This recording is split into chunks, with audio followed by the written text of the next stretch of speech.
This is the VOA Special English Development Report. More than 1.5 billion people around the world live without electricity. Finding better ways to bring light to the poor is the goal of researchers like David Irvin Halliday. In the late 1990s, the Canadian professor was working in Nepal when his return flight was cancelled. A delay gave him time to take a 14-day hiking trip in the Himalayas. As he tells it, one day he looked in the window of a school and noticed how dark it was. This is a common problem for millions of children around the world, and not just at school, but also at home. Many families use kerosene oil lamps. There are many problems with these lamps. They produce only a small amount of light. They are dangerous to breathe, and they are a big fire danger, causing many injuries and deaths each year. Kerosene costs less than other forms of lighting, but it is still costly in poor countries.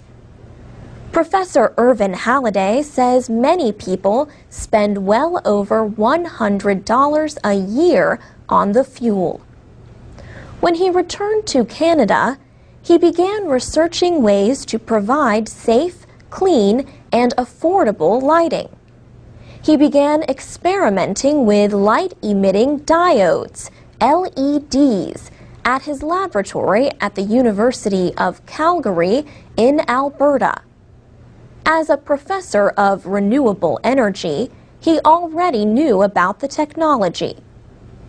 Light-emitting diodes are small glass lamps that use much less electricity than traditional bulbs and last much longer. Professor Irvin Halliday used a 1-watt bright white LED made in Japan. He found it on the internet and connected it to a bicycle-powered generator. He remembers thinking it was so bright a child could read by the light of a single diode. In 2000, after much research and many experiments, he returned to Nepal to put the systems into homes. His Light Up the World Foundation has now equipped the homes of 25,000 people in 51 countries. He says the one-time cost of the system is less than $100.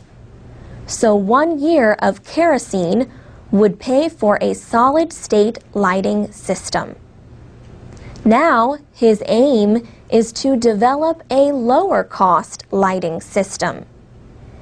In January, David Irvin Halliday left the University of Calgary.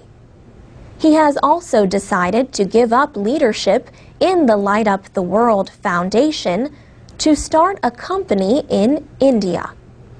And that's the VOA Special English Development Report.